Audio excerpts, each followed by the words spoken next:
Welcome sa munting YouTube channel natin guys. Please support my videos. Like, comment and subscribe lang po mga idolo. Maraming salamat po. Story Present, Myriad World Inventory Box. Kabanata 1031. Natigilan ang katulong sa nangyari sa kanyang harapan. Hindi niya alam ang gagawin. Bilis, dali, iturok mo sa kanya.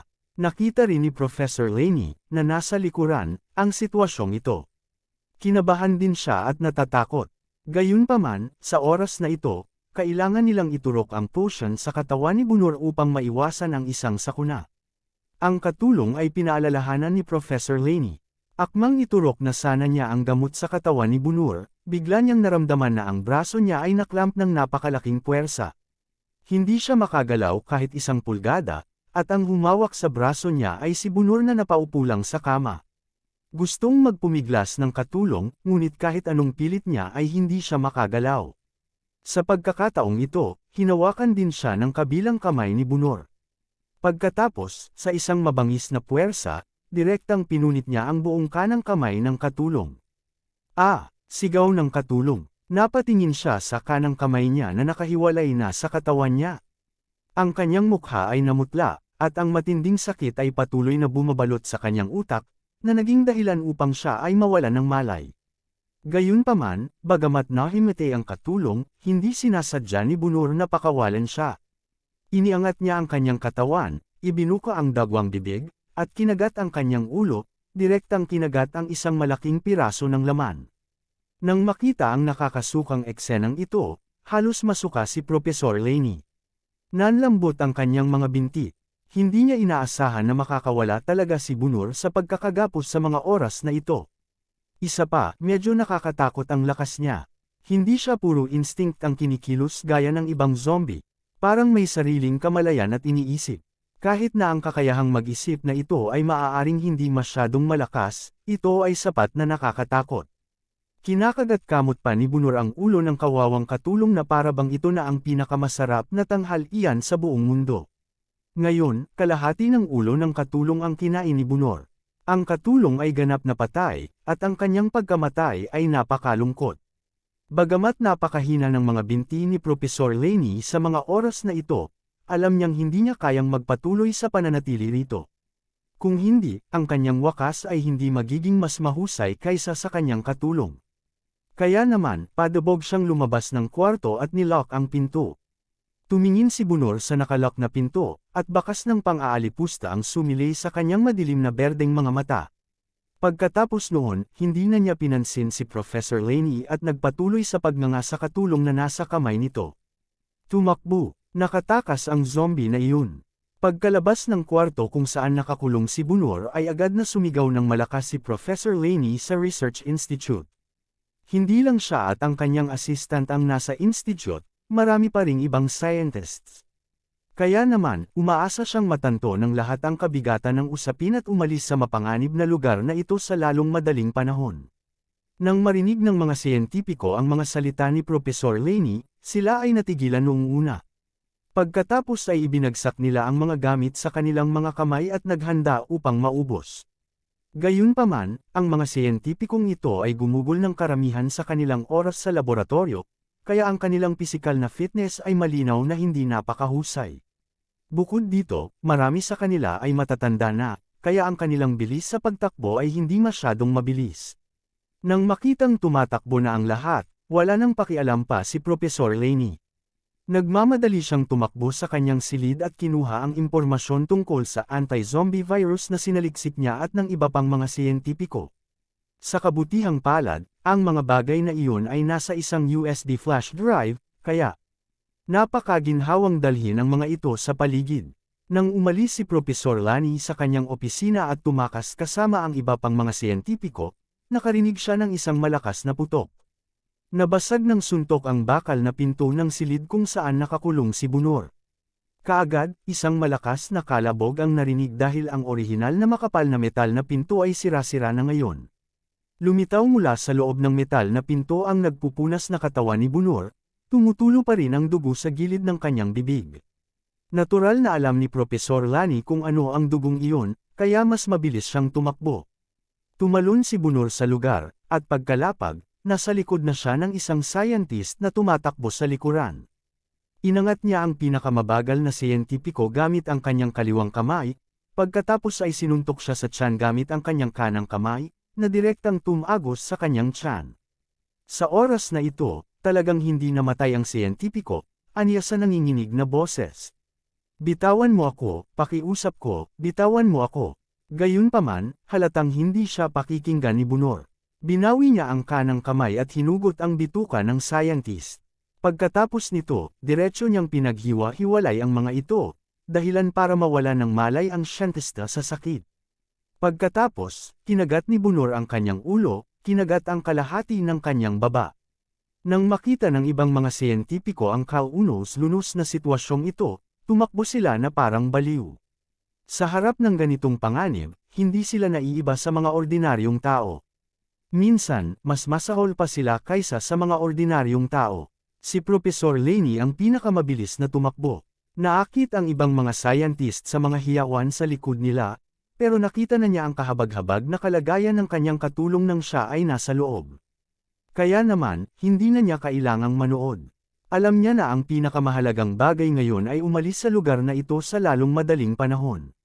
Matapos kagatin ni Bunor ang ulo ng scientist ng ilang beses, itinapon niya ito na parang basura. Gayunpaman, malinaw na ang siyentipiko ay hindi mabubuhay. Pagkatapos nito, patuloy na hinabol ni Bunor ang iba pang mga siyentipiko. Sa oras na ito, si Marcus ay sabik na naghihintay para sa mga resulta sa labas ng Instituto ng Pananaliksik.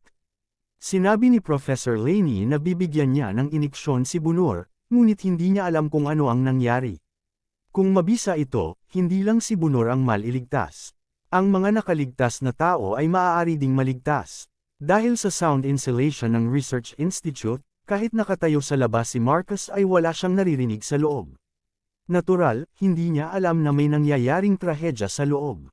Biglang bumukas ang pinto ng Research Institute. Dumilat si Marcus, tapos nakita niya si Professor Laney na tumatakbo palabas. Mabilis siyang sinalubong ni Marcus na gustong magtanong tungkol sa sitwasyon ni Bunor. Go! May zombie? Si Bunor ay naging zombie, pinapatay niya ang mga tao sa loob. Sigaw ni Professor Laney kay Marcus. Dahil sa kanyang pagkabalisa ay napakatalas ng kanyang boses. Nang marinig ni Marcus ang sinabi ni Professor Laney, biglang huminto ang kanyang mga yabag. Pagkatapos nito, tumakbo siya patungo sa kampo ng militar nang hindi lumilingon. Sa oras na ito, tanging ang mga sundalong nakatalaga rito ang maaaring pumatay kay Bunor. Kasabay nito, nais din niyang bigyan ng babala ang iba at ipaalam sa kanila na dumating ang panganib. Kabanata 10:32, bilasan mo lahat. Sa kampo, maririnig ang maayos na mga yabag habang isa-isang tumakbo palabas ang mga sundalo. Matapos matanggap ang ulat ni Marcus, ang commander ng hukbo ay hindi nang ahas na maging pabaya. Mabilis niyang tinipon ang lahat ng kanyang mga nasasakupan, kinuha ang kanilang mga armas, at tumakbo. Patungo sa Research Institute, lahat pansin lahat. Isang zombie ang lumitaw sa aming kampo, isang napakalakas na zombie. Lahat, mangyaring dalhin ang iyong mga armas at tumungo sa direksyon ng pasilidad ng pananaliksik upang puksain ang zombie na ito. Patayin ang mapahamak na zombie na iyon. Panipi, sa oras na ito, ang buong kampo ay napuno ng mga babala. Tumunog ang mga busina sa buong oasis, paulit-ulit na naririnig ang mga tunog ng babala. Ang mga tao sa oasis ay natigilan noong una. Hindi nila inaasahan na may mga zombie na papasok sa kampo. Pagkatapos noon ay ibinaba na nila ang kanilang ginagawa at sumugod sa research center dala ang kanilang mga armas. Masasabing sa Apocalypse, lahat ay isang mandirigma. Kung gusto nilang mabuhay sa mapanganib na mundong ito, lahat ay kailangang matuto kung paano lumaban. Kung hindi, ang mga walang halaga ay iiwanan. Walang awa sa mundong ito. Si Marcus ay tumatakbo din patungo sa Research Institute. Sa oras na ito, bukod sa mga siyentipiko sa Research Institute, hindi alam ng iba kung gaano katikat si Bunor. Akala nila isa itong ordinaryong zombie, at most level -2 zombie. Sa makatuwid, sa napakaraming tao na aalisin ito, hindi dapat magkaroon ng problema. Nang dumating ang hukbo sa labas ng Research Institute, nagkataon na sumugod si Bunor palabas. Sa oras na ito, ang kanyang buong katawan ay napuno ng dugo, at ang kanyang buong katawan ay naglalabas ng masangsang na amoy ng dugo. Marami pang ang dugo ang tumutulo mula sa kanyang katawan. Mukha siyang demonyo mula sa impyerno. Matapos makita ang hitsura ni Bunur, sumimangot ang commander ng hukbo. Nakaramdam siya ng nakakatakot na aura mula kay Bunur na wala sa ibang mga zombie. Tiyak na mas malakas ang zombie na ito kaysa sa mga zombie na nakatagpo niya noon. Gayunpaman, sa oras na ito, hindi siya maaaring umatras. Kapag siya ay umatras, lahat ng tao sa Oasis ay magdurusa. Kahit na ang ibang mga tao ay lalaban din, mahirap sabihin kung gaano sila kalakas. Sa makatuwid, kapag sila ay umatras, ang buong Oasis ay matatapos. Takbo, bilasan mo, hindi mo siya matatalo. Sa oras na ito, tumakbo si Professor Laney nang wala saan. Sa katunayan, ang Oasis ay napakalaki lamang. Kung aalis siya sa Oasis, mahirap para sa isang propesor na tulad niya na mabuhay sa disyerto. Kaya naman, kapag gusto niyang umalis, maaari na lamang siyang umalis kasama ang iba. Si Professor Laney na ngayon ang tanging nakaligtas sa buong instituto ng pananaliksik. Nakita niya ng sarili niyang mga mata ang takot kay Bunur. Kaya naman, alam niyang hindi kalaban ni Bunur ang mga taong nasa harapan niya. Gayunpaman, halatang hindi lubos na naniwala ang commander sa mga salita ni Professor Laney. Sigaw niya sa mga nasasakupan, lahat, pansinin mo. Zombie ang target, shoot at will. Nang bumaba ang kanyang boses, umalangaw-ngaw ang isang putok ng baril. Ang lahat ng mga sundalo ay nagsimulang magpaputok kay Bunur. Ang mga bala ay parang patak ng ulan nang bumagsak sa katawan ni Bunur. Gayunpaman, natakot ang lahat nang malaman na matapos tumama ang mga bala sa katawan ni Bunur, hindi nila nakamit ang inaasahang epekto. Ang mga bala ay hindi tumagos sa katawan ni Bunur. Sa halip, gumawa sila ng mga kalabog na parang natama nila ang isang matigas na metal na katawan. Professor Laney, masyadong delikado dito. Mabilis kang umalis. Sa oras na ito, lumitaw din si Marcus. May hawak din siyang sandata sa kamay. Bagamat medyo hindi makilala ang zombie na nasa harapan niya, nakilala pa rin ito ni Marcus. Ang nakakatakot na zombie na ito ay si Bunur, ang taong kausap at katatawanan niya ilang araw na ang nakalipas. Labis na nalungkot si Marcus. Matagal na niyang hindi kilala ang taong ito, pero nataman niya ito ng husto. Ngayon, wala siyang choice kundi barilin siya. At patayin. Listen to me, you can't kill him. He is now at least a level 5 zombie, baka mas mataas pa. You can't kill him. Nag-aalalang sabi ni Professor Laney. Dapat itong malaman na ang depensa ng isang antas 5 zombie ay napakalakas. Hindi makapasok sa kanilang katawan ang mga ordinaryong bala. Bukod dito, ang mga zombie na ito ay may kamanghamanghang kakayahan sa paglukso at isang tiyak na kakayahan sa pag-iisip, na napakahirap patayin. Kung ito ay isang antas-6 na zombie, ito ay mas nakakatakot. Kahit gumamit ka ng bomba, baka hindi mo ito mapatay. Nang marinig ni Professor Laney na sinabi na si Bunur ay isang level 5 zombie, o kahit isang level 6 na zombie, nagulat si Marcus. Kung totoo nga ang sinabi ni Professor Laney, kahit marami pa silang tao, hindi nila ito mapapatay. Sa oras na ito, tila pinatutunayan ni Bunur ang mga salita ni Professor Laney. Walang epekto ang mga bala sa kanyang katawan. Pagkatapos noon ay tumalon siya ng malakas at tumalon sa gitna ng mga kawal na nagbabaril. Pagkatapos ay patuloy na hinihiwa ng kanyang matatalas na kuko ang katawan ng mga sundalo. Ang unang nagpasa ng bigat ay ang commander. Ang kanyang puso ay direktang hinukay ni Bunur. Ang kanyang puso ay inilabas at dinurog ni Bunur. Napakalungkot ng kanyang pagkamatay. Kasabay nito ang pagsiklab ng mabangis na kalikasan ni Bunur. Nagsimula siya ng masaker sa mga tao. Isa-isang nahulog ang mga tao sa ilalim ng kanyang mga kamay at bibig. Nang makita ang eksenang ito, lubos na naniwala si Marcus sa mga salita ni Professor Laney. Si Bunur ay napakalakas na ngayon, hindi siya isang taong maaari nilang patayin. Professor Laney, alis na tayo. Nagdesisyon agad si Marcus. Dahil hindi nila kayang patayin si Bunur, kung gayon hindi na kailangang ipagpatuloy ang pananatili dito. Ang Oasis na ito ay tiyak na masisira ng hitsura ni Bunur. Tumango si Professor Laney. Siya ang unang nakaalam kung gaano katikot si Bunur.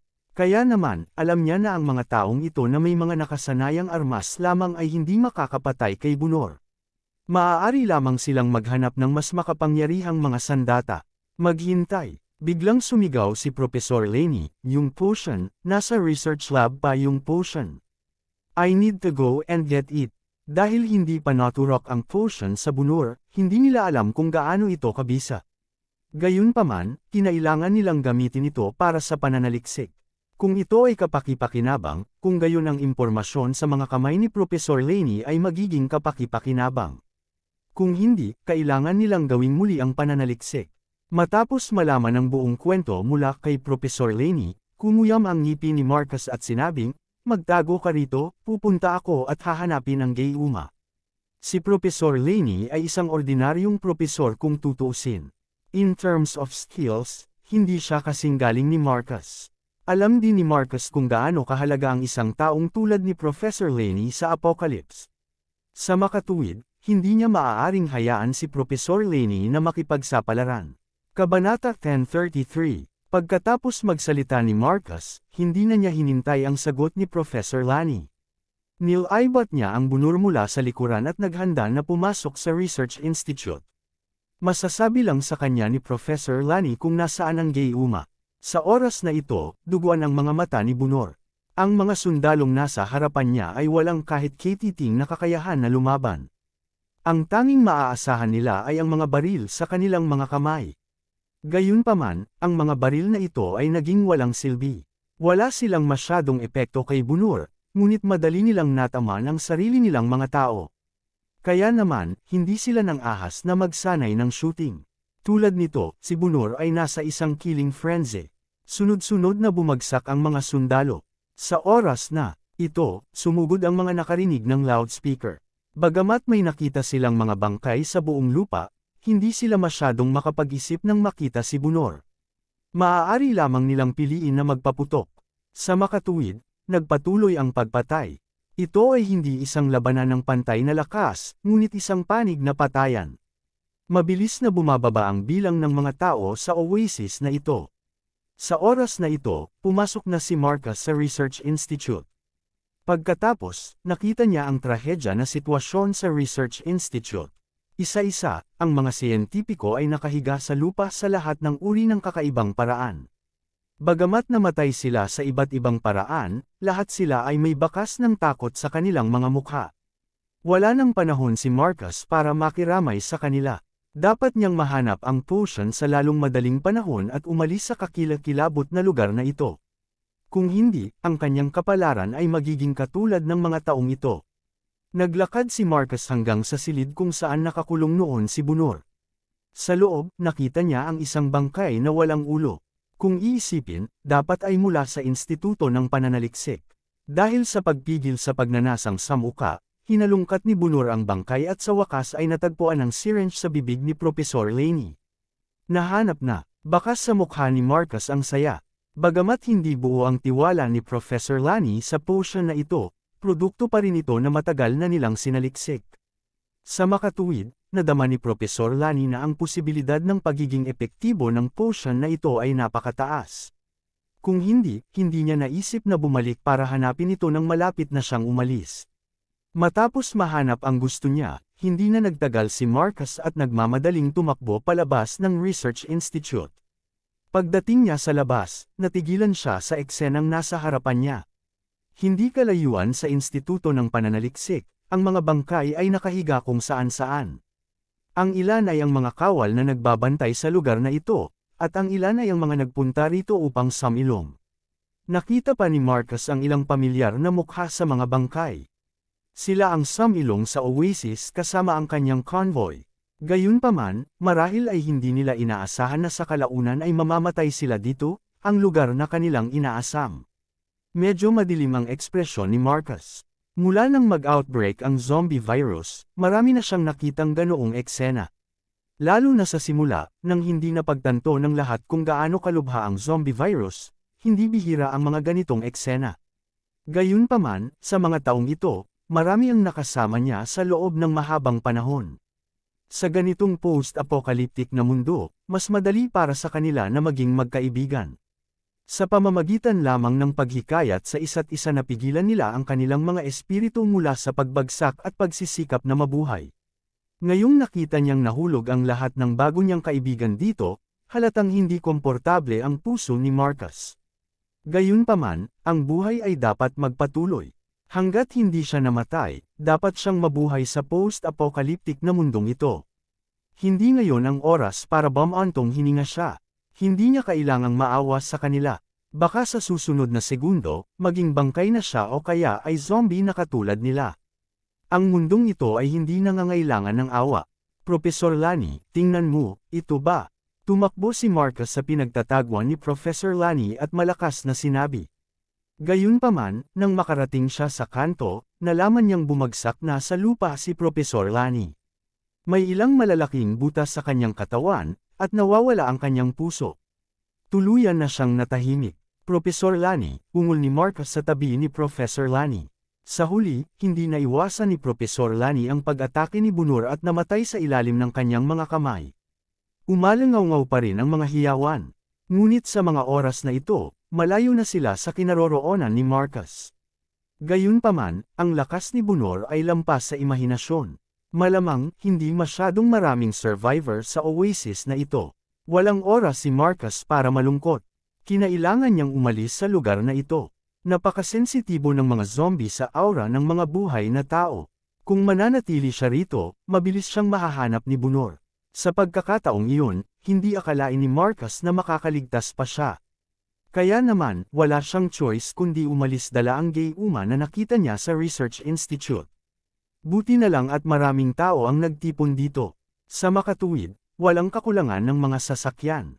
Ang gasolina, pagkain, at iba pang mga bagay ay matatagpuan din sa bodega. Dinala siya ni Bunur sa bodega noon, kaya naman maayos na nahanap ni Marcus ang gusto niya doon. Matapos palihim na sumakay ng kotse, tinapakan ni Marcus ang accelerator at pinaandar ito. Ang oasis na napakasigla noon ay wala ng buhay. Walang kahit isang buhay na tao sa loob. Pagtingin sa walang laman na sasakyan ay dumating si Marcus na may kasamang maraming tao, ngunit sa huli, siya lang ang umalis. Bukod dito, pagkatapos umalis sa oasis na ito, si Marcus ay labis na nalilito. Hindi niya alam kung saan pupunta. Kaya lang niyang magmaneho ng walang patutunguhan. Kasabay nito, binuksan niya ang radyo sa kotse, umaasa na makahanap ng isang lugar ng pagtitipon ng tao sa pamamagitan ng pamamaraang ito. Isang sandstorm ang humihip sa kalangitan. Sa nakaraang oasis, nawala si Bunur pagkatapos patayin ang lahat. Kakaibang tahimik ang oasis na ito. Kung hindi dahil sa mga bangkay sa lupa, walang makakaalam na napakaraming tao dito. Ang mga buwiter sa kalangitan ay nagsimulang lumipad pababa upang kainin ang mga bangkay na ito. Kasama rin sa kanila ang katawan ni Professor Laney. Isang malaking buwiter ang biglang binuhat ang kanyang katawan at gustong lumipad sa ibang lugar para kumain.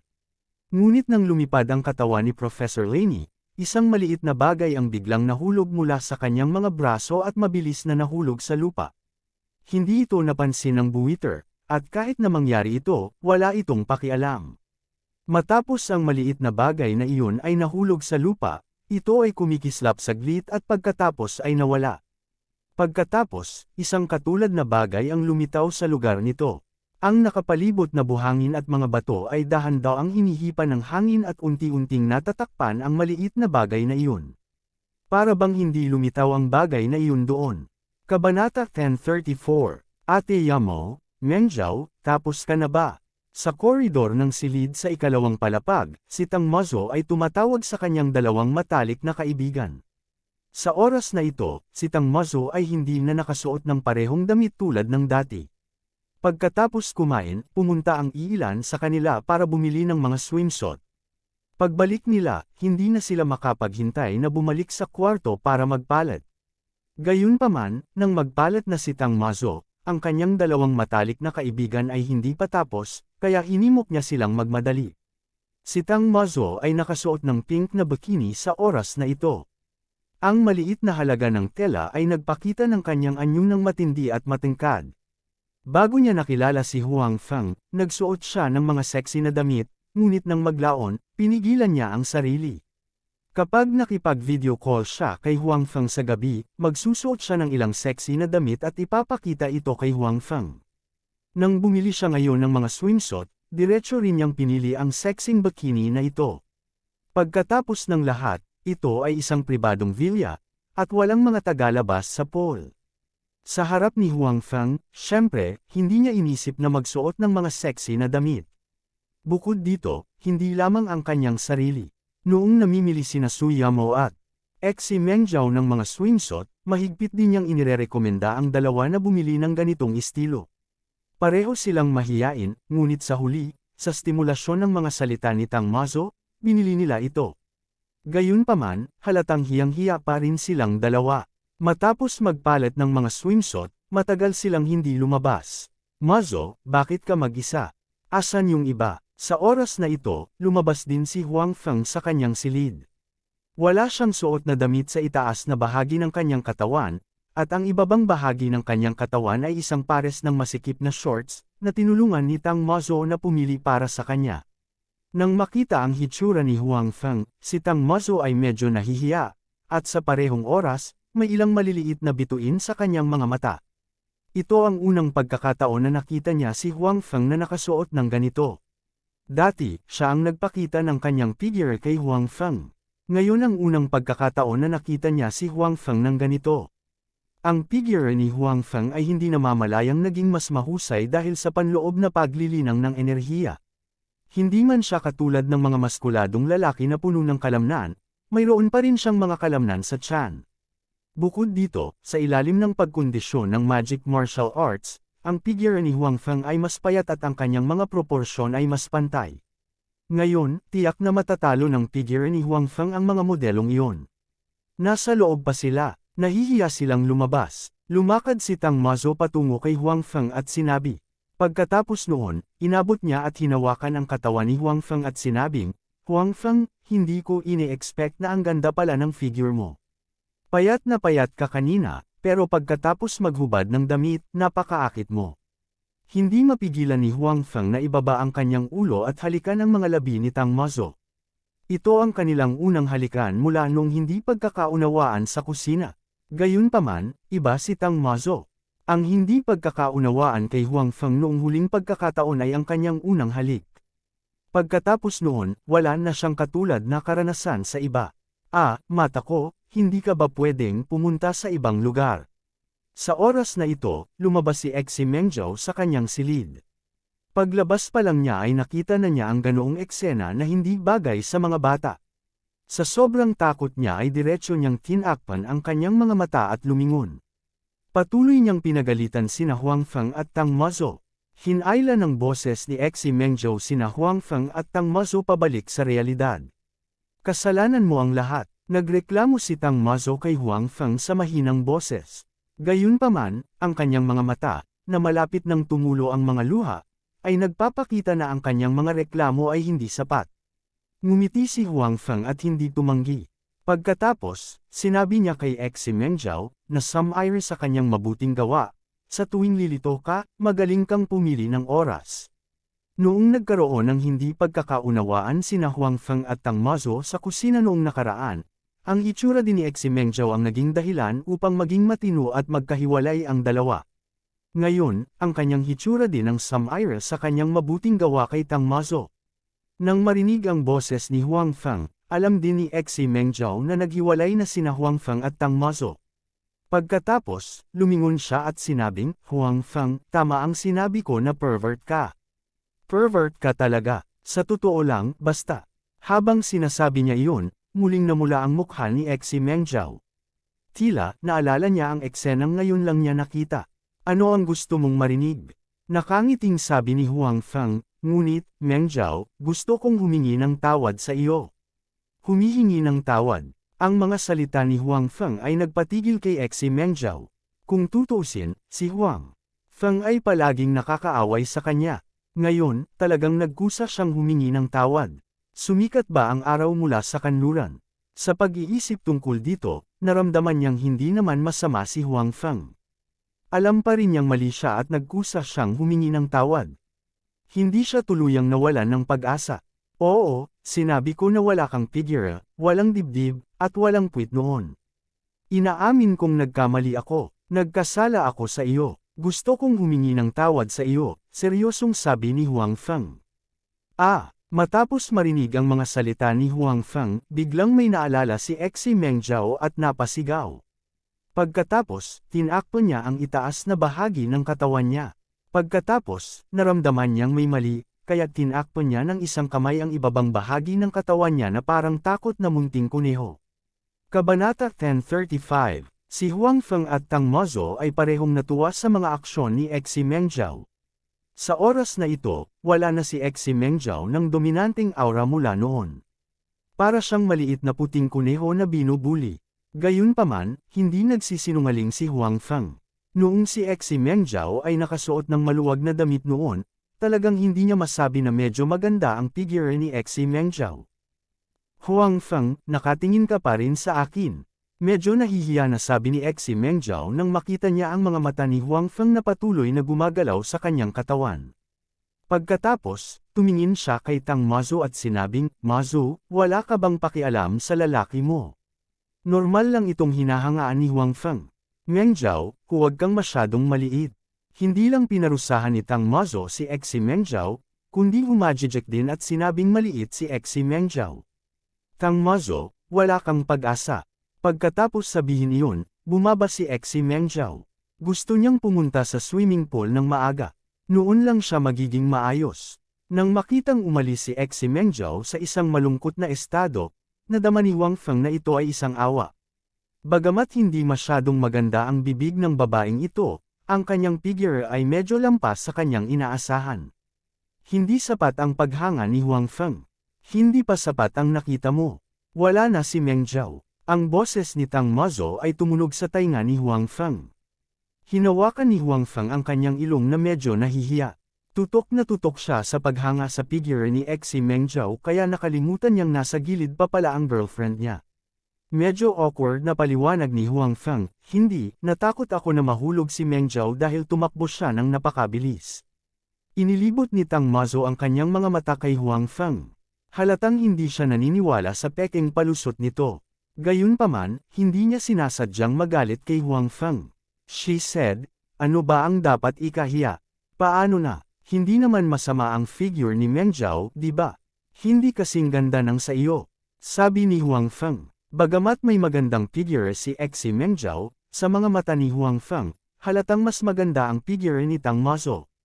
Tuwang-tuwa si Tang Mazo na marinig ang mga salita ni Huang Feng, ngunit sinabi niya, nagsasabi ka lang ng magagandang bagay.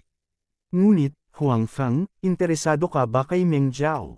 Hindi. Mariing umiling si Huang Feng at sinabing, bagamat mas maganda ang figure ng babaeng iyon kaysa sa inaasahan niya, sa ganoong uri ng ugali, ang babaeng iyon ay aawayin siya buong araw at hindi kailanman aaminin ang pagkatalo, paano magiging interesado si Huang Feng sa kanya? Talaga, kahit na mayroon, hindi ito malaking bagay, sabi ni Tang Mazo kay Huang Feng ng mapang-akit na parang isang maliit na sorrow. Wala talaga, sumang-ayon si Huang Feng. Anong pinagsasabi mo? Sa oras na ito, lumabas din si Su Yamo sa silid. Agad na lumiwanag ang mga mata ni Huang Feng. Kadalasan, si Su Yamo ang pinakakonserbatibo sa tatlong babae, maging si Xi Mengzhao ay mas matapang kaysa sa kanya. Sa makatuwid, ito ang unang pagkakataon na nakita ni Huang Feng si Su Yamo na nakasuot ng ganito at napaka-sexy. Nang makitang tulala si Huang Feng na nakatingin sa kanya, nahihiya at ipinagmamalaki si Su Yamo. Bahagyang ibinaba niya ang kanyang ulo at hindi naglakas loob na tingnan ang agresibong mga mata ni Huang Feng. Nang makita ang hitsura ni Su Yamo, mas natukso si Huang Feng. Hindi niya maiwasang maglakad patungo kay Su Yamo. Sa kanyang naguguluhan na mga mata, inangat niya ang kanyang ulo at hinalikan siya. Bahagyang nahirapan si Su Yamo, pagkatapos ay hinayaan si Huang Feng na gawin ang gusto niya. Pagkatapos ng lahat, si Su Yamo ay hindi si Tang Mazo. Bagamat hinayaan niya si Huang Feng na gawin ang gusto nito, nahihiya siyang makipagtulungan. Matapos siyang halikan ni Huang Feng ng malalim, binitawan niya si Su Yamo bilang kasiyahan. Marahan siyang hinampas ni Su Yamo at sinabing, anong ginagawa mo? Nandito pa rin si Mazo. Wala akong nakita. Magpatuloy kayo, nakangiting sabi ni Tang Mazo. Anong kinatatakutan mo? Babae ko kayong lahat. Domineering na sinabi ni Huang Feng sa unang pagkakataon. Pagkatapos noon, naglakad siya patungo sa Tang Mazo habang nakaakbay si Suyamo. Pagkatapos, niyakap niya si Tang Mazo gamit ang kanyang kabilang kamay at bumaba na may dalawang babae sa bawat braso. Dahil sa mga kilos ni Huang Feng, medyo nahihiya ang dalawang babae. Bagamat alam ng dalawang babae ang pagkakakilanlan ng isa't isa kay Huang Feng, ito ang unang pagkakataon na niyakap sila ni Huang Feng ng ganito. Natural, medyo nahihiya sila. Gusto ni Tang Mazo na mabawasan ang kahihiyan sa kanyang puso, kaya sinabi niya, Sister Yamo, tinatanong ko lang si Huang Feng kung interesado siya kay Meng Zhao. I swear to God, Yamo, I really don't have any thoughts about that girl. Mabilis na tiniyak ni Huang Feng kay Suyamo. Wala akong sinabi. Bakit ka ba kinakabahan? Inilibot ni Suyamo ang kanyang mga mata kay Huang Feng at sinabing, wala ka talagang iniisip. Kailangan mong malaman na napakaganda rin ni Meng Zhao, at napakaganda rin ng kanyang figure. Bagaman siya ay hindi makatwiran kung minsan, ang kanyang puso ay hindi masama. Panipi, ayoko talaga, sinabi ni Huang Feng, gayunpaman, bakit pakiramdam ko gusto ninyong dalawa na isipin ko siya? Ang ugali ni Suyamo at Tang Mazo ay medyo nalito kay Huang Feng. Ang ibang mga babae ay nag-aalala na ang kanilang mga lalaki ay magkakaroon ng ibang mga babae. Bakit parang gusto ni Suyamo at Tang Mazo na isipin niya si Meng Zhao? Kumpara sa pagbabalik mo sa mga babaeng iyon, syempre, gusto kong makakita ng mas kilala ko. Sinabi ni Suyamo, bukod dito, kahit na tumutol ako sa pagbabalik mo ng ibang babae, ayaw mo talagang magdala ng kahit ano. Ngumiti si Huang Feng ng alanganin. Hindi banggitin ng iba, hindi bababa sa Huang Feng ay hindi maaaring isuko by Xiaoro at Ning Wushuang sa ibang oras at espasyo.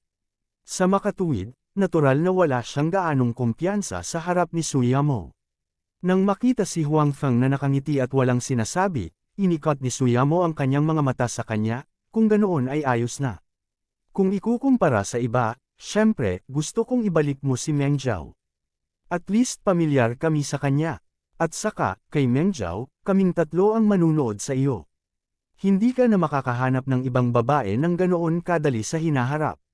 Kabanata 1036. Sa katunayan, karamihan sa sinabi ni Suyamo kanina ay ang sinabi ni Tang Mazo sa kanya noon.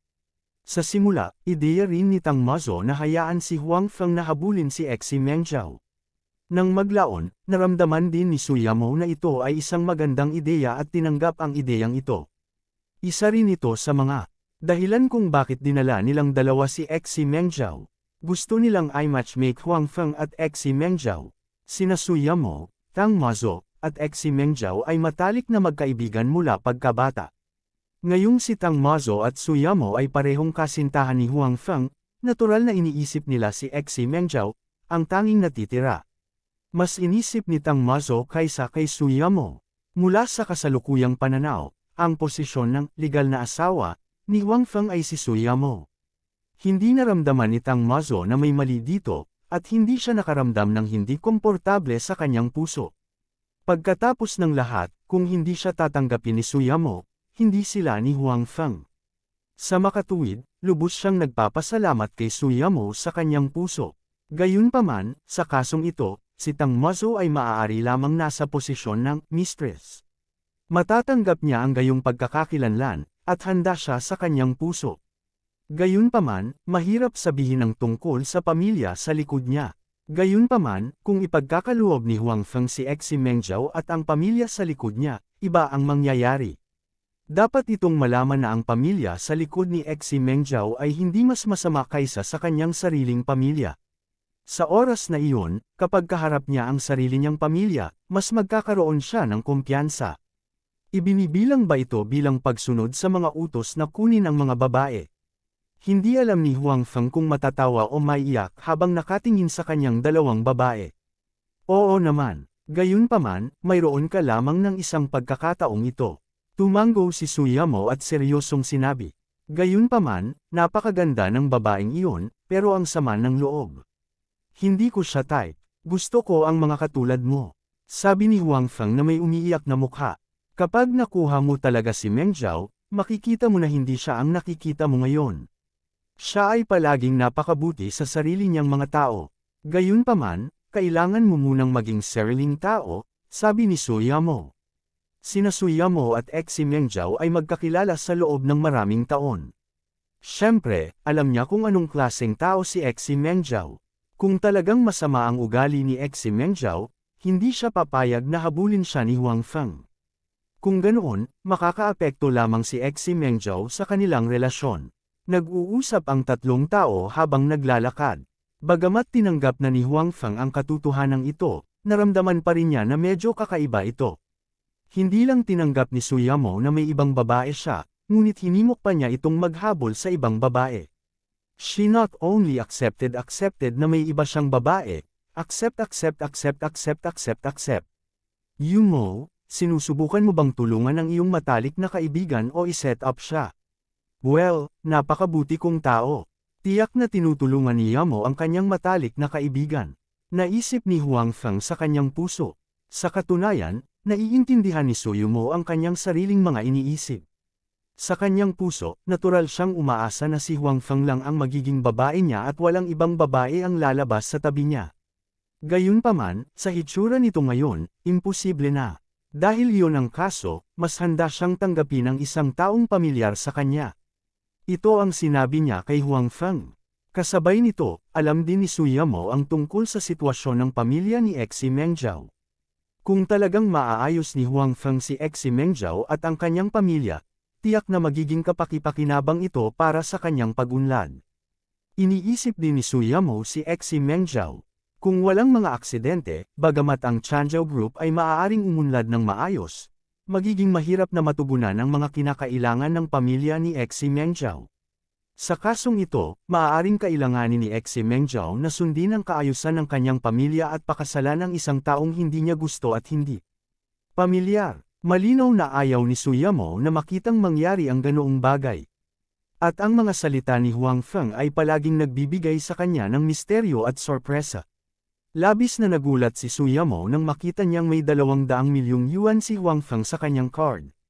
Hindi bababasa, si Huang Feng ay hindi kasing ordinaryo ng kanyang pagtingin sa ibabaw. Gayunpaman, mahaba pa ang lalakbayin bago niya matugunan ang mga kinakailangan ng kanyang pamilya. Gayunpaman, ang bagay ng pagbili ng villa sa pagkakataong ito ay nagpaunawa kay Suyamo na marami pa siyang hindi alam tungkol kay Huang Feng. Siguradong hindi si Huang Feng ang kanyang nakita. Magkano ang pera ni Huang Feng? Anong klaseng kakayahan ang mayroon siya? Ngayon, kahit si Suyamo ay hindi alam. Gayunpaman, hindi nagmamadali si Suyamo. Nararamdaman niya ang kanyang posisyon sa puso ni Huang Feng, kaya alam niyang sasabihin sa kanya ni Huang Feng maaga o huli. Bagamat hindi pa rin niya alam kung anong uri ng kakayahan mayroon si Huang Feng, naramdaman ni Suyamo sa unang pagkakataon na natapos ni Huang Feng ang gawain ng kanyang pamilya ay hindi masyadong hindi matamo. Dahil matutugunan ni Huang Feng ang mga kondisyon ng kanyang pamilya, hindi imposibleng matugunan ang mga kondisyon ng pamilya ni Exi Mengjiao. Kung ganoon, hindi bababasa, hindi kailangang magpakasal ni Exi Mengjiao sa isang taong hindi niya kilala. Siyempre, hinimok din ni Suyamo si Huang Feng na ituloy si Exi Mengjiao. Hindi niya sinabi na dapat magkasama ang dalawa. Kung talagang hindi nagkita ang dalawa, walang magagawa si Suyamo. Ayaw niyang pahirapan si Huang Feng at malungkot si Exi Mengjiao. Nang dumating si Huang Feng at ang dalawa pa sa pool, nagsimula nang lumangoy si Exi Mengjiao sa loob. Ang batang babae, si Zhu Mengzhou, ay nasa pool din, ngunit siya ay nakasuot ng swimming ring. At saka, nasa tabi niya si Little White. Kung talagang may aksidente, ganap siyang mailigtas ni Little White. Sa makatuwid, hindi nag-alala si Huang Feng. Dad, Auntie, mabilis din po kayong bumaba. Sobrang saya dito. Nang makita ni Zhu Mengzhou ang pagdating ni Huang Feng at ng dalawa pa, mabilis siyang sumigaw ng malakas. Ilang beses ding tinapik ng kamay niya si Little White sa tabi niya. Hindi nagalit si Little White. Marahan siyang lumutang sa tabi ni Zhu Mengzhou at pinrotektahan siya. Nandito na tayo, sabi ni Huang Feng. Pagkatapos noon, sabay silang tatlo na lamusong sa tubig. Sa oras na ito, medyo malamig na ang panahon sa gabi. Gayunpaman, hindi alam kung paano idinisenyo ang pool na ito. Ang temperatura ng tubig ay hindi masyadong mababa. Tama lang na manatili dito. Natural na nakita din ni Exi Mengjao ang pagdating ni Huang Feng at ng dalawa pa. Sinasadya niyang lumayo kay Huang Feng at sa iba pa. Gayunpaman, lumangoy si Suyamo at Tang Mazo patungo sa kanya. Para sa kanyang dalawang mabubuting kaibigan, si Exi Mengjao ay natural na hindi natatakot. Kaya naman, hindi nagtagal ay naglaro ang tatlong babae. Doon sila nagtipon, lumalangoy at nagkukwentuhan. Napakasigla noon. Hindi umakyat si Huang Feng ngunit tiningnan sila mula sa malayo. Kuntento na talaga siya sa ganitong buhay. Nagkaroon siya ng sariling villa at nakipaglaro sa kanyang pinakamamahal na babae. Napaka-relax ng mood niya. Gayunpaman, alam din ni Huang Feng na hindi ngayon ang oras para magsaya. Hindi pa rin niya naitatag ang pamilya sa likod ng kanyang babae. Kailangan pa niyang ipagpatuloy ang pagsusumikap. Kabanata 1037. Mengjao, ano ang tingin mo kay Huang Feng bilang isang tao? Sa kabilang banda, medyo pagod sa paglangoy ang tatlong babae, kaya humiga sila sa mga deck chair sa dalampasigan at nagkwentuhan. Sa oras na ito, binanggit din ni Suyamo ang tungkol kay Huang Feng. Siya, isa siyang malaking pervert. Iniisip kung ano ang nakita niya ngayon, at kung ano ang ginawa ni Huang Feng sa kanya noon. Madaling binansagan ni Exi Mengjao si Huang Feng bilang isang malaking pervert. Pervert, ano ang ginawa sa iyo ni Huang Feng? Tanong ni Suyamo. Siya, gusto lang sabihin ni Exi Mengjao kung ano ang ginawa sa kanya ni Huang Feng noong una niya itong makilala, ngunit bigla siyang tumigil. Medyo nahiya siya. Hindi pa niya sinabi kina Suyamo at Tang Mazo ang tungkol sa mga bagay na iyon hanggang ngayon. Nabuli ka ba niya? Sabihin mo sa amin, at tutulungan ka naming itaguyod ang hustisya, sabi ni Suyamo. Si Huang Feng ay isang pervert. Sinamantala niya ako noong una kaming nagkita. Hindi alam ni Exi Mengjao kung ano ang iniisip ni Suyamo. Naisip niya na gusto talaga ni Suyamo na itaguyod ang hustisya para sa kanya, kaya sinabi niya sa kanilang dalawa ang nangyari sa pagitan nila ni Huang Feng. Nagkatinginan sina Suyamo at Tang Mazo. Hindi nila inaasahan na talagang nangyari ang ganoon sa pagitan ni Huang Feng at Exi Mengjao. Hindi nakapagtataka na laging ayaw ni Mengjao kay Huang Feng. Gayunpaman, alam din nilang dalawa na tiyak na hindi ito sinasadya ni Huang Feng. Hindi siya ganoong klase ng tao. Tinanong ni Tang Mazo si Exi Mengjao na puno ng tsismis ang mukha. Mengjao, naghalikan ba kayong dalawa? Hindi. Mabilis na umiling si Exi Mengjao at sinabing, paano ko hahayaang halikan ako ng bastard na iyon? Nang makita ang nag-aalalang hitsura ni Exi Mengjao, medyo naaliw sina Suyamo at Suyamo. Sinabi ni Suyamo, sa pagkakaalam ko tungkol kay Huang Feng, ang nangyari sa inyong dalawa ay talagang hindi pagkakaunawaan. That time sa bar, ikaw ang unang samuka. Mabait lang siya at tinutulungan kang bumangon. Gusto lang niya akong pagsamantalahan. Sinabi ni Exi Mengjao, ngunit ang kanyang kumpiyansa ay hindi masyadong malakas. Pagkatapos noon, talagang naunawaan niya na siya ang may kasalanan, at wala itong kinalaman kay Huang Feng. Gayunpaman, sinabi ni Huang Feng na siya ay isang baliw na babae sa oras na iyon, na hindi niya matanggap. Kayong dalawa ang may kasalanan. Niluraan mo muna siya, kaya nagkamali ka sa kanya. Hindi kanya dapat tinawag na baliw na babae. So, pareho kayong pantay, di ba? Sabi ni Suyamo. Walang sinabi si Exi Mengjao. Alam niyang pareho silang may kasalanan, pero matagal na siyang nagpumilit. Talagang hindi madali para sa kanya na biglang magbago ang isip. Nakita ni Suyamo ang pag-aalinlangan sa mukha ni Exi Mengjao at alam niyang halos pinag-isipan na niya ito. Ang natitirang bahagi ng bagay ay kailangan lamang na bigyan siya ng ilang oras. Kaya, iniba niya ang paksa at sinabing, Mengjao, naisip mo na ba ang iyong hinaharap? Kinabukasan. Siyempre, ito ay para maging mas malaki at mas malakas ang Changzhou Group, sabi ni Exi Mengjao nang hindi nag-iisip. I mean in terms of marriage. Hindi naman pwedeng forever kang single diba? Sabi ni Suyamo. Siyempre ayoko, pero wala sa akin ngayon. Ang kasalukuyang Changzhou Group ay hindi sapat. Siguradong hindi papayag ang pamilya ko na maghanap ako ng makakasama ko ng mag-isa. At kahit pumayag sila, hindi ako makakahanap ng angkop sa loob ng maikling panahon, ani Exi Mengjao. Naunawaan din ni Exi Mengjao na bagaman hindi masama ang kasalukuyang Changzhou Group, malayo pa rin ito sa gusto ng kanyang pamilya. Kaya, hindi siya nang ahas na hilingin ng karang niya na makapagpas siya sa sarili niyang kasal. Maaari lamang niyang ipagpatuloy ang pagsusumikap. Meng Zhao, ano ang tingin mo kay Huang Feng? Biglang tinanong ni Tang Mazo si Exi Meng Zhao. Anong ibig mong sabihin? Sa lahat ng aspeto, sabi ni Tang Mazo. Tumingin si Exi Meng Zhao kay Tang Mazo at pagkatapos ay tumingin kay Su Yamo. Parang may naintindihan siya. Iminulat niya ang kanyang mga mata nang hindi makapaniwala at tumingin sa kanilang dalawa at sinabing, kayong mga lalaki, hindi kayo maaaring maging. Nagtatanong lang kami, wala kaming ibang ibig sabihin, sabi ni Suyamo. Gayunpaman, nang tumingin si Exi Meng Zhao sa kanilang dalawa, halatang hindi lang nila ito pinag-uusapan.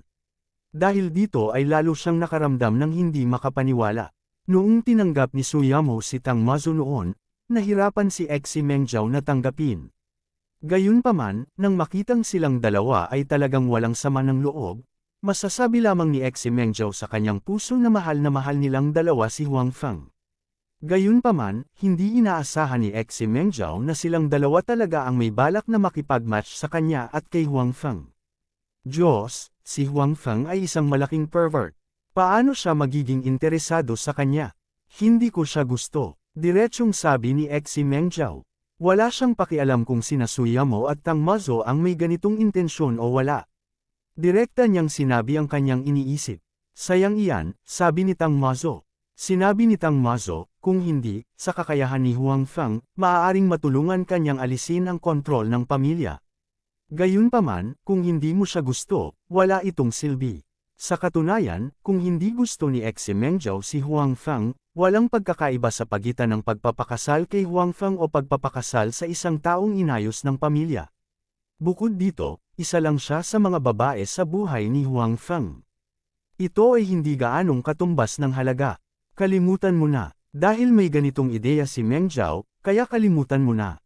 Sinabi ni Suyamo, gayunpaman, Meng Zhao, kung hindi mo gusto si Huang Feng, maaari kang makahanap ng isang katulad at hayaan siyang tulungan kang alisin ang kontrol ng pamilya. Paano napakadaling mahanap ng ganoong tao? Medyo pagkadismaya na sabi ni Exi Meng Zhao. With her background, siguradong mataas ang requirements na itinakda ng pamilya. Imposibleng makilala sila ng mga ordinaryong tao. Kahit na si Huang Feng, Su Yamo, at Tang Mazo, hindi sila sigurado na makakatagpo niya sila. Bagamat gusto ni Suyamo at Tang Mazo na itugma sina Huang Feng at Exi Meng Zhao, kung talagang ayaw ni Exi Meng Zhao, hindi nila siya pipilitin. Pagkatapos ng lahat, ito ay sariling negosyo ni Exi Meng Zhao.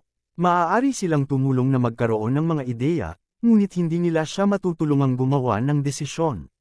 Gayunpaman, silang dalawa ay gagawa pa rin ng ilang pagkakataon sa pagitan ni Huang Feng at Exi Meng Zhao.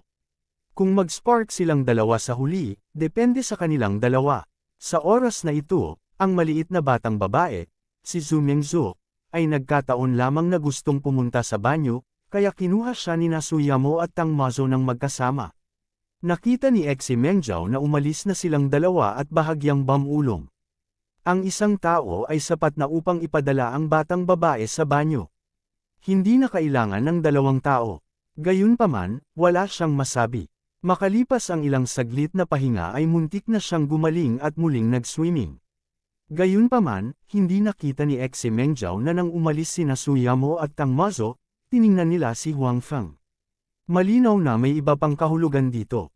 Nakita din ni Huang Feng silang dalawa at tumingin kay Exi Meng Zhao na lamusong na sa tubig. Matapos mag-isip, lamusong din siya sa tubig. Walang maraming pagkakataon na kunin ang mga babaeng tulad nito. Mahal na mahal pa rin niya ito. Kabanata 1038. Nang sumulyap si Exi Meng Zhao sa lugar kung saan naroon ngayon si Huang Feng, nalaman niyang wala na siya roon. Hindi niya siya nakita sa paligid. Saan nagpunta ang lalaking iyon? Pero, buti na lang wala siya dito.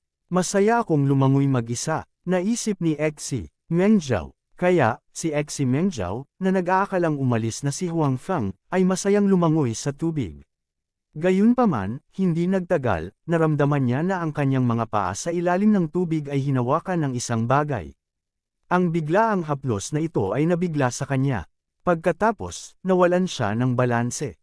Natarante siya kaya hindi siya marunong lumangoy.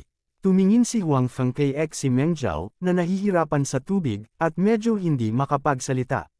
Sinadya niyang lumangoy sa likod ni Xi Mengjao at gustong paglaruan siya. Gayunpaman, halatang takot ang babaeng ito. Ni hindi siya marunong lumangoy. Tsaka parang may cramp siya sa binti.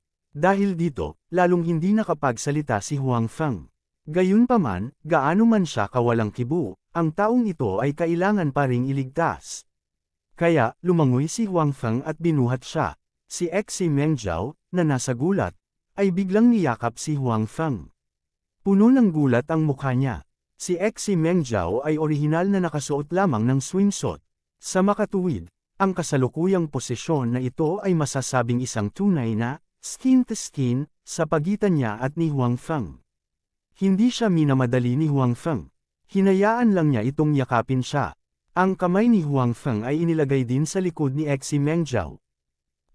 Pagkaraan ng ilang sandali, gumaling si Xi Mengjao. Nalaman niya na ang kanyang kasalukuyang posisyon kay Huang Feng ay nagpahiya sa kanya. Napasigaw siya at tumalon pababa mula sa katawan ni Huang Feng. Gayunpaman, hindi siya tumayo ng matagal. Muling tumagilid ang kanyang katawan. Inalalayan siyang muli ni Huang Feng. Bagamat hindi kumapit si Xi Mengjao kay Huang Feng sa pagkakataong ito, ang kanyang mga kamay ay nasa balikat pa rin ni Huang Feng. Pagkatapos niyang tumayo, agad niyang binitawan si Huang Feng. Sa katunayan, ang tubig sa swimming pool na ito ay hindi masyadong malalim. Nang ganap na tumayo si Xi Mengjao, ang tubig ay hindi lumampas sa kanyang mga balikat. Ang pangunahing dahilan ay masyado siyang naguguluhan kanina kaya hindi siya nakatayo ng maayos. Huang Feng, sinamantala mo na naman ako. Sasabihin ko kay Ate Yamo. Galit na sabi ni Xi Mengjao kay Huang Feng. Hindi pa tuluyang nawala ang gulat sa mukha niya. Nagsamantala sa'yo, ikaw ang nagkusang yakapin ako. Nakangiting sabi ni Huang Feng. Pagkatapos noon, bago pa makapag-react si Xi Mengjao, bigla niya itong niyakap at binitawan. This is what you call taking advantage of you. Ikaw ang nag-take advantage sa akin kanina lang. Natigilan si Xi Mengjao sa ginawa ni Huang Feng kanina lang. Hindi niya inaasahan na naglakas loob si Huang Feng na yakapin siya at samantalahin siya. Dapat malaman na ang dalawa sa kanila ay karaniwang nagtatalo sa isa't isa. Walang pisikal na contact sa pagitan nila. Huang Feng, bastard ka. Sinabi ni Xi Mengjao kay Huang Feng pagkatapos niyang bumalik sa kanyang katinuan. Sinabi mo na pinagsasamantalahan kita noon. Gusto ko lang ipaalam sa iyo kung ano ang sinasamantala ko sa iyo at kung ano ang sinasamantala mo sa akin, sabi ni Huang Feng. Nang makita ang pag-aalinlangan ni Huang Feng na parang twister ng dila, mas nagalit si Xi Mengjao. Nakalimutan din niyang nasa tubig siya.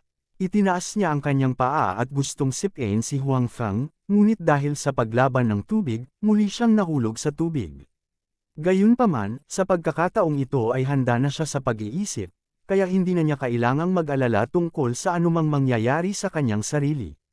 Gayunpaman, yumuko pa rin si Huang Feng at hinayla siya palabas ng tubig. Wala pang 10 sentimetro ang distansya sa pagitan ng kanilang mga mukha. Ramdam na ramdam nila ang hininga ng isa't isa. Kita mo, niligtas na naman kita. Hindi naman kita pinagsasamantalahan di ba? Sabi ni Huang Feng kay Xi Mengjao. Nang magsalita si Huang Feng, ang kanyang hininga ay direktang tumama sa mukha ni Xi Mengjao.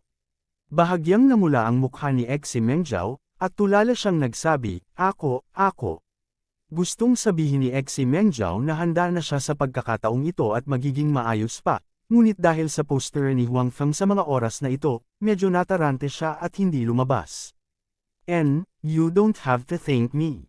As long as hindi mo sasabihin na sinasadya kitang sinamantala, ayos lang. Nakangiting sabi ni Huang Feng. Tita, ano pong ginagawa niyo magkayakap? Sa oras na ito, dumating ang boses ni Zhu Mengzhou. Lumingon si Huang Feng at nakitang bumalik sina Su Yamo at Tang Mazo kasama si Zhu Mengzhou. Si Zhu Mengzhou ay may hitsura ng curiosity. Para naman kina Su Yamo at Tang Mazo, nakatingin sila kina Huang Feng at Xi Mengjao sa pool na may ngiti. Nakita rin ni Xi Mengjao na bumalik sina Su Yamo at Tang Mazo, at agad na gustong itulak palayo si Huang Feng. Huwag kang gagalaw, gusto mo pang uminom ng tubig. Pagkatapos noon, anuman ang pakikibaka ni Xi Mengzhou, direktang binuhat siya ni Huang Feng at naglakad patungo sa dalampasigan. Walang kamalay-malay na niyakap ni Xi Mengzhou ang braso ni Huang Feng, at pagkatapos ay naramdaman na ito ay hindi nararapat. Gusto niya itong bawiin, ngunit hindi niya alam kung saan ito ilalagay. Huang Feng, ibaba mo ako, nanunood si Sister Yamo at ang iba pa, sabi ni Xi Mengzhou. Sabi ni Xi Mengzhou, gusto niyang magpumiglas, ngunit nang hawakan siya sa mga bisig ni Huang Feng, nalaman niyang tila nawala ng lakas ang buong katawan niya.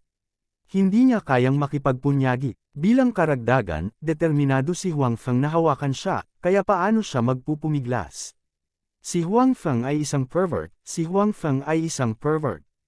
Para maiwasan ang sarili na mag-isip ng sobra, patuloy na ipinaalala ni Xi Mengzhou kay Huang Feng sa kanyang puso na siya ay isang pervert. Hayaan mo silang manood, muntik ka ng malunod, at ginawa ko ito para iligtas ka. Hindi sila masyadong mag-iisip, walang kahihiyang sabi ni Huang Feng. Pagkatapos ng lahat, sa pahintulot ni Suyamo at Tang Mazo, hindi siya natatakot na magalit sila. Hindi pinababa ni Huang Feng si Xi Mengzhou hanggang sa makarating sila sa baybayin. Naramdaman ni Xi Mengzhou na nawalan siya ng mukha sa harap ni Suyamo at Tang Mazo. Galit niyang sinipa si Huang Feng, at pagkatapos ay sinabi kay Suyamo at Tang Mazo, Sister Yamo, gustong buhatin ako ng lalaking ito. Gusto kong magpumiglas, ngunit hindi ako makaalis. Tinitingnan ng nag-aalalang ekspresyon ni Xi Mengzhou, nakangiting sinabi ni Suyamo, well, alam namin, si Huang Feng, itong pervert, na gustong samantalahin ka. Oo, kasalanan niya, pervert siya. Tumango si Xi Mengzhou bilang pagsang-ayon. Paano ako naging pervert muli? Iniligtas kita dahil sa kabaitan. Hindi nagbubunga ang kabaitan ko, sabi ni Huang Feng na nakadama ng pagkakamali. Sinong gustong iligtas mo ako? Mabangis na sabi ni Xi Mengzhou.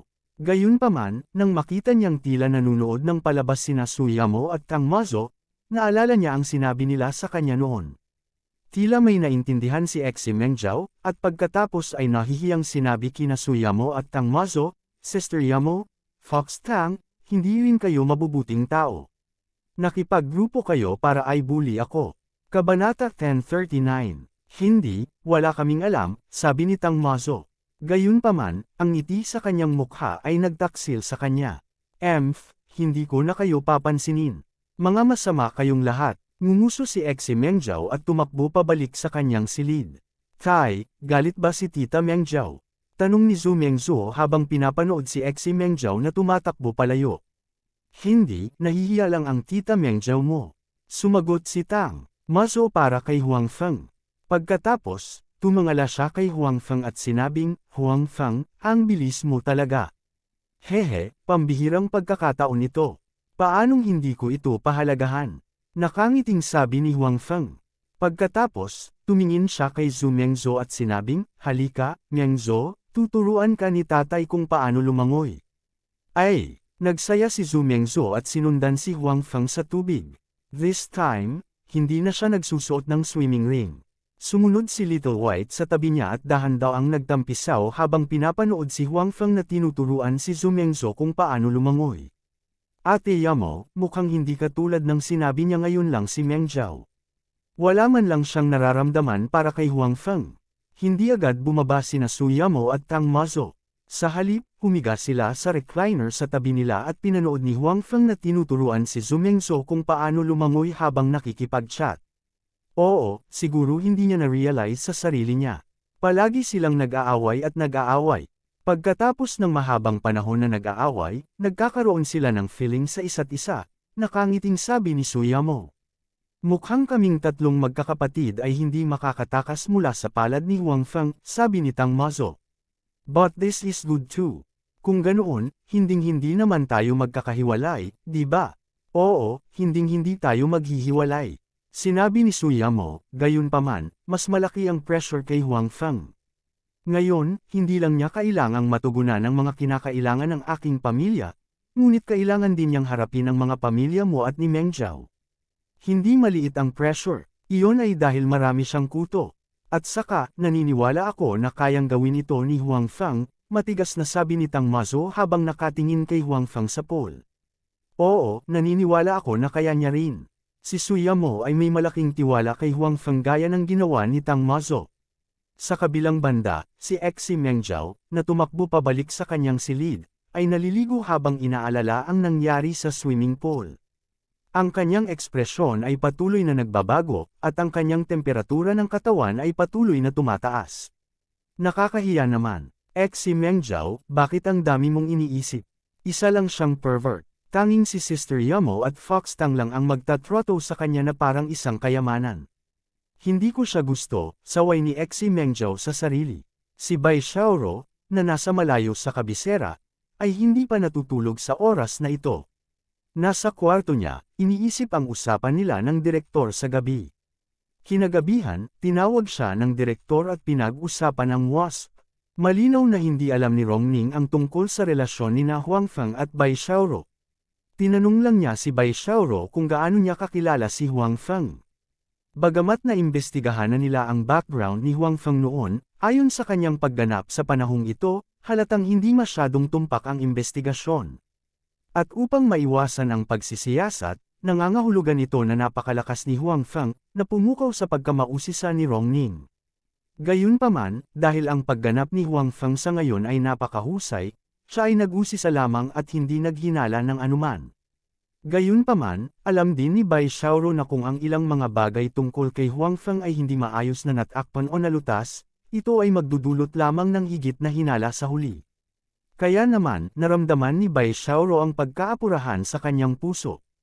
Kailangan niyang tulungan si Huang Feng na malutas ang pagkakakilanlan ng dosenang mga tao sa lalong madaling panahon.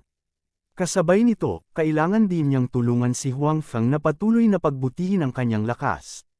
Lamang kapag siya ay sapat na malakas, pagkatapos ay kahit na may maghinala sa kanya, hindi sila maglalakas loob na kumilos ng padalos-dalos. At ang lakas na ito ay may kasamang maraming aspeto.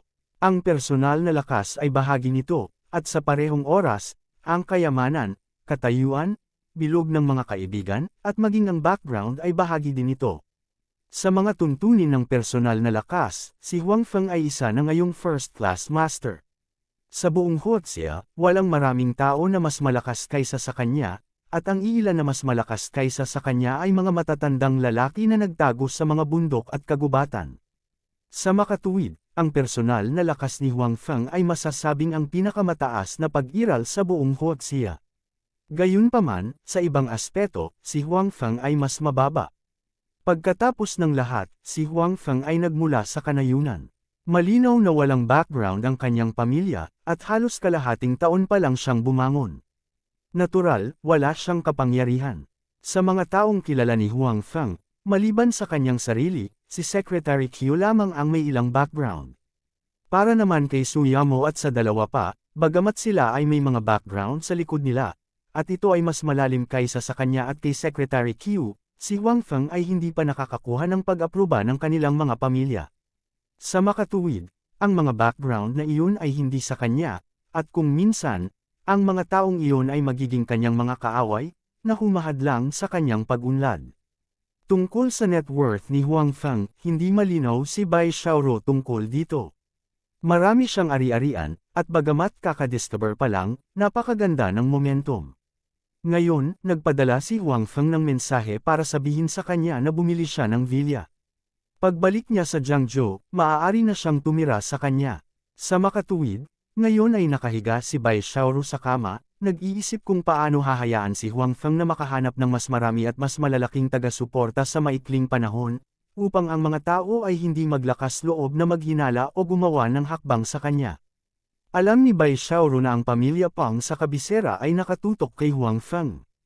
Bagamat hindi sila gagawa ng hakbang sa maikling panahon, hindi ligtas ang pagkakakilanlan ni Huang Feng bilang miyembro ng National Security Agency. Not to mention, ngayong curious na ang director sa kanya, mas malala pa ang sitwasyon niya. Kapag bumalik ako sa oras na ito, tatalakayin ko kay Huang Feng kung paano pagbutihin ang aking kapangyarihan. Napaisip si Bai Xiaoro, bagamat gusto niyang tulungan si Huang Feng dahil sa espesyal na katangian ng kanyang departamento, may mga taong natatakot sa kanyang pinagmulan. Gayunpaman, walang gaanong tao ang gustong makipagkaibigan sa kanya. Bilang karagdagan, ang karaniwang karakter ni Bai Xiaoro ay nakatadhana na hindi magkaroon ng maraming kaibigan sa mga taong may background. Sa makatuwid, matutulungan lamang niya si Huang Feng na mag-isip ng paraan. Dahil mayroon pang ilang bagay na dapat harapin sa kabisera, nais ni Bai Xiaoro na bumalik sa Jiangzhou sa lalong madaling panahon upang makita si Huang Feng, ngunit kailangan niyang manatili sa kabisera ng ilang araw. Nagtagal si Huang Feng sa pagtuturo kay Zhu Mengzhou kung paano lumangoy. Gabi na, kaya binalak niya itong pauwiin. Ang batang babae ay nag-aatubili pa ring umalis. Dito, mayroon siyang ama na nagmamahal sa kanya, 3 napakahusay na tiyahin, at Xiaobei na makakasama. Masasabing sobrang saya niya rito, kaya natural, ayaw na niyang bumalik. Gayunpaman, talagang gamabi na. Nangako si Huang Feng kay Zhu Lingyun noon, kaya kahit hindi malalim ang batang babae, dinala pa rin siya ni Huang Feng sa kotse at naghanda na ibalik siya. Para naman kina Suyamo at Tang Mazo, bumalik din sila para maligo at naghanda para magpahinga. Kabanata 1040, Dad, pwede ba akong bumalik bukas? Sa kotse, tumangala ang batang babae at tinanong si Huang Feng. Oo naman, pero kailangan mo munang kunin ang pahintulot ng nanay mo. Sinabi ni Huang Feng kay Zhu Mengzhou. Okay, papayag talaga si Mom. She likes me the most. Sinabi ni Zhu Mengzhou, and gusto na rin niya si tatay ngayon. Ngumiti si Huang Feng at hindi naintindihan ang mga salita ni Zhu Mengzhou. Mom, I'm back. Masaya ang lugar ni Dad. Malaki at maganda. Pagpasok ng batang babae sa pinto, hindi na siya makapaghintay na magsalita ng malakas sa kanyang ina. Talaga, gumawa ba si Mengzhou ng gulo para kay tatay? Hinawakan ni Zhu Lingyun ang ulo ng kanyang anak at sinabi, hindi, napakamasunurin ni Mengzhou. Lahat ng magagandang auntie ay gusto si Mengzhou. Sabi ni Zhu Mengzhou sa kanyang ina. Napakamasunurin ni Mengzhou. Kahit na curious siya sa magagandang auntie sa bibig ng kanyang anak, nahulaan ni Zhu Lingyun na maaaring siya ang girlfriend ni Huang Feng, kaya hindi na siya nagtanong pa. Gayunpaman, hindi na maalaya ni Zhu Lingyun na, beautiful aunties, ang sinabi ng kanyang anak sa halip na, beautiful aunties. Huang Feng, salamat, ikinalulungkot kong abalahin kita ngayong gabi. Sinabi ni Zhu Lingyun kay Huang Feng. Wala lang, anak ko na si Mengzhou, at palagi siyang masunurin. Nakangiting sabi ni Huang Feng. Sa katunayan, ang batang babae ay bata pa, ngunit siya ay napakatalino at matino. Hindi naman siya nanggugulo sa kanya. Ngumiti si Zhu Lingyun. Pagkatapos mag-alinlangan sa kanyang puso, sinabi niya kay Huang Feng, gusto mo bang pumasok at uminom ng tsaa? No need. Gabi na. Dapat magpahinga ka ng maaga. May pasok pa si Mengzhou bukas. Babalik muna ako. Magalang na tumanggi si Huang Feng. Medyo hindi pa rin nararapat na pumasok sa bahay ng nag-iisang ina sa oras na ito. Wala siyang pakialam, ngunit kung kumalat ito, makakaapekto pa rin ito sa reputasyon ni Zhu Lingyun. Nang marinig ang mga salita ni Huang Feng, tila gumaan ang loob ni Zhu Lingyun. Kahit na naniniwala siya sa karakter ni Huang Feng, mayroon pa rin siyang mga alalahanin sa kanyang puso. At halatang napakaunawa ni Huang Feng sa kanya at alam niya ang kanyang mga paghihirap, kaya labis pa rin ang pasasalamat ni Zhu Lingyun kay Huang Feng sa kanyang puso. Mag-ingat sa daan, sabi ni Zhu Lingyun kay Huang Feng. Pagkatapos ay sinabi niya kay Zhu Mengzhou, Mengzhou, magpaalam ka kay Daddy. Paalam, tatay, mamimiss kita, sabi ni Zhu Mengzhou. Mamimiss ko rin ang magandang si Mengzhou. Ngumiti si Huang Feng at sinabing, babalik muna ako. Ikanaway ni Huang Feng ang kanyang kamay kay Zhu Lingyun at sa kanyang anak. Pagkatapos ay tumalikod siya at umalis. Nang bumalik si Huang Feng sa villa, may ilang tao sa labas ng Jiangzhou Art School na nakatingin sa direksyon ng gate ng paaralan. Matagal na sila dito, at nakatitig sila sa gate ng school. Ba, ano ba to? Kung sasabihin ko, pumasok na lang tayo at arestuhin siya. Bakit ba ang dami-dami nating pinagdadaanan? Iniluwal ng isang binata ang lalagyan ng sigarilyo sa kanyang bibig at mabangis na sinabi. Are you out of your mind? Natatakot ka ba na hindi bigyan ng sapat na atensyon ng mga pulis ang pagpasok sa unibersidad para arestuhin siya? Hinampos ng nangungunang binata ang ulo ng binata na nagsalita at sinabing. Pero, kung maghihintay lang tayo ng ganito, Hanggang kailan tayo maghihintay? Sino ang nakakaalam kung kailan lalabas ang babaeng iyon? Medyo hindi nasisiyahang sabi ng binata na nagsalita kanina. Bakit ba ang dami mong kalokohan? Hinintay ka ni boss, so you should wait obediently. Gusto mo bang kausapin ka ni boss? Sabi ng nangungunang binata. Nang marinig niyang sinabi ng binata ang salitang, boss, ang malungkot na binata ay subconsciously lumiit ang kanyang leeg at nanginig. Tila muling bumungad sa kanyang harapan ang mabangis na mukha ng kanyang amo. Medyo nagreklamo lang ako. I didn't mean to disagree with the boss, mabilis na sabi ng binata. Pagkatapos ay itikom mo ang iyong bibig at gawin ang sinabi sa iyo, sabi ng binata na nangunguna. Naghintay sila ng ilang sandali at nakita nilang sarado na ang gate ng school. Sa oras na ito, dapat ding sarado ang dormitoryo sa paaralan. Hindi lalabas ang hinihintay nila, kaya sinabi ng nangungunang binata, sige, tumigil na tayo dito ngayon. Bukas na natin itutuloy ang panunood. May gustong sabihin ang binata na kanina ay hindi masaya, ngunit nang makita ang mga mata ng pinuno ay agad niyang nilunok ang mga salitang gusto niyang sabihin. Natatakot siyang magreklamo ang taong ito sa amo. Kung nangyari iyon, kailangan niyang tiisin ang mga kahihinatnan ng pagkain ng kanyang busog at umalis. Umalis ang iilang tao sa tapat ng art school, at tahimik na naman ang paligid na parang walang tao. Sa pagbabalik, si Huang Feng ay nakatanggap ng tawag mula kay Tianjun. Sa oras na ito, tumawag pa rin si Tianjun, na ikinagulat ni Huang Feng. Si Huang Feng, ang pamilya Pang ng Imperial Capital ay dumating muli. Sa pagkakataong ito, sila ay dumating ng palihim at hindi na alarma ang maraming tao. At saka, pakiramdam ko ang mga taong iyon ay may aura na wala sa mga ordinaryong tao. Ito ay katulad ng taong nanakit sa akin noon. Matapos makonekta ang tawag, sinabi ni Tianjun kay Huang Feng. Sa panahong ito, bagamat hindi nang ahas si Tianjun na kumilos muli, sinusubaybayan niya ang ama ni Pang Chengfo. Kaya naman, nang dumating ang kabilang partido, nalaman niya. Gayunpaman, nalaman niyang nang dumating ang kabilang partido sa pagkakataong ito, nagtatago sila. Parang ayaw nilang malaman ng iba. Naramdaman niyang may mali at mabilis na tinawagan si Huang Feng. May dumating na naman. Bahagyang nagulat si Huang Feng. Ang kanyang anak ay patay na, at ang ama ni Pang Chengfo ay halatang hindi madaling sumuko. May isip ito ni Huang Feng, ngunit hindi niya inaasahan na ang kabilang partido ay maglilipat ng mga tao mula sa Imperial Capital ng ganoon kabilis. Bukod dito, sa pagkakataong ito, sila ay dumating ng palihim, at ang bilang ng mga taong dumating ay hindi kakaunti. Malinaw, gagawa sila ng isang malaking hakbang. Ang gustong gawin ng ama ni Pang Chengfo ay walang iba kundi ang targetin ang sarili o ang Kai family. Ayon sa naunang investigasyon ni Tianjun, ngayong sumuko na ang ama ni Pang Chengfo sa Kai family, ang tanging target nila ay ang sarili niya. Kung ano ang gustong gawin ng kabilang partido, halos mahuhulaan ni Huang Feng.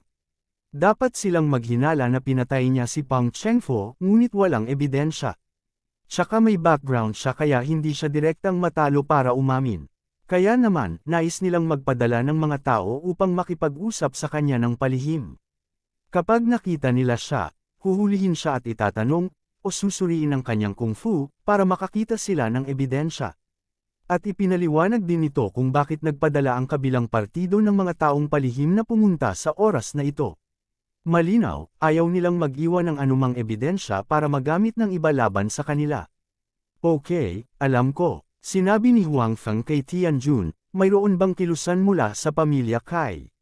Mula nang makipag-ugnayan ang Kai family sa assassin, wala nang masyadong balita. Gayunpaman, kamakailan lang, halatang wala sa negosyo ang isip ni Kai Yud. May mga problema ang negosyo niya, pero wala siyang pakialam. Halatang abala siya sa pag-iisip ng mga paraan para makaganti sa Pang family. Sabi ni Tianjun,